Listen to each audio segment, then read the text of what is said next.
By the time you guys are seeing this, I should be well on my way to Living Legends 5 right now. So for all of you guys who have backed this with Kickstarter, thank you guys very, very, very much.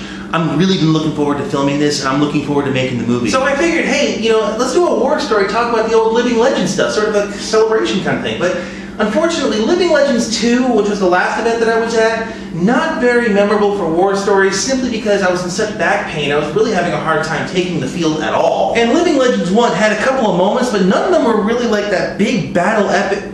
No, actually, you know, come to think of it, there was one that was kind of big battle epic. And it happened at the final battle! If you don't know what a final battle is, go to a scenario game, go to a big game, anywhere. For the past 10, 15 years, every single one I've been to has a final battle. Here's how it works. You take Team A, the entirety of Team A, 50, 100, 1,000, 2 million, doesn't matter. You take all of them. You take Team B, which is usually about the same numbers. You put them on a postage stamp size field, you have one referee in the middle, and he goes, go! And then he runs like hell. So try to imagine the chaos of, oh, I don't know, 2,000 people, all of them shooting and fighting over an area smaller than the space I'm standing in right now. Yeah, it gets a little chaotic. And sometimes it feels like anything can happen. At Living Legends 1, I was the front line, along with Craig Miller, who is the commander of our team. Front line. And we had a third guy there whose name I don't remember. I just remember he was on Psycho Clown Posse. Somebody please let me know what his name is because it's been bugging me. He's a big dude and he has a double gun. Not a double barrel gun. He had 2 guns that were attached with a grinder. And the 3 of us are the front line. I mean, seriously, we're looking to our sides. We don't see anybody. We look behind us. There's a bunch of young guys who can run. And we're like, get up here. No, we're scared. Get up here. No, we can't. Give me a cattle prod in 1 minute. I'll be right back.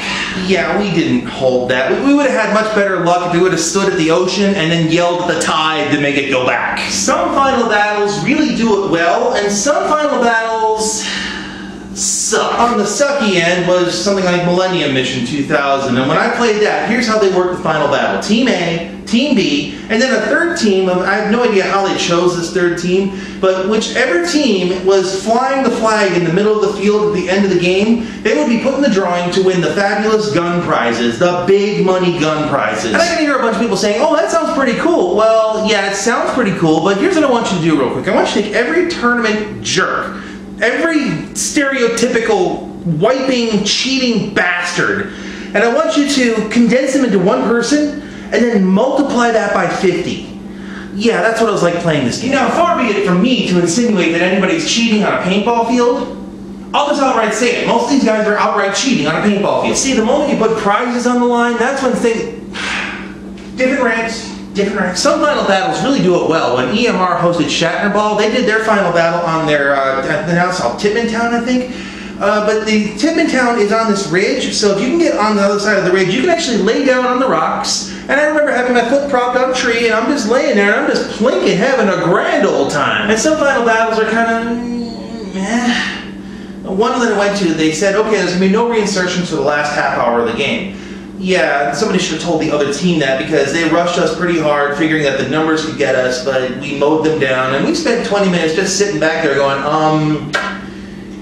yeah, we should have brought a deck of cards. One of the more interesting ones, at least to me, was the Ohio Bash, because the entire event was basically held like one long final battle. What they did was they had a bunch of flag stations. Each flag station was active from X hour to Y hour, and then after that the battle would move to a different flag station. So there was some strategy in how that worked. But the absolute final battle was a flag station in the center of the field that was equal distance from both entry points. So at one point, okay, I go back, respawn in, and I'm looking at, I can watch people walking the other way over there. Oh, that's the other team walking over there. Why not? I'm stupid, I'll do it. Cross the gun over the arm so the gun is covering the armband and start walking towards the action. This is not a dead man's walk because I'm walking towards the action, not towards the exit. Get to the firefight, okay, I'm kind of standing there for a moment, kind of taking it all in. I look over at referee and say, hey dude, watch this. 1, 2, 3, 4, 5, 6. And it was about the 7th or 8th guy that I shot. He turned around, saw me, and yelled, there's a guy behind us! And the entire team turns around and goes, where? Yeah, it hurt. but it was so worth it. To be completely and blunt honest, I am not much of a fan of the final battle because to me it just seems like, well, okay, you're condensing all the action down, and if you haven't shot anybody, all you gotta do is start throwing paint in random directions. You're bound to hit somebody before the day ends. But as much as I'm not a fan of final battles, I also understand that it really kind of puts a nice closer on the game, because if you just have a game where they just say, okay, we're done, then you got a bunch of people out in the field who are just kind of like stalking or doing whatever, they're making a plan, and all of a sudden they're looking around, game's over? What? When did that happen? So at Living Legends 5, if you see me on the field during the final battle and we're on the same team, please understand that I ain't the young guy I used to be. My knees are shot, my back is shot, I'm on a paint budget, and I really can't run that well anymore. But that being said, we're still gonna give him hell.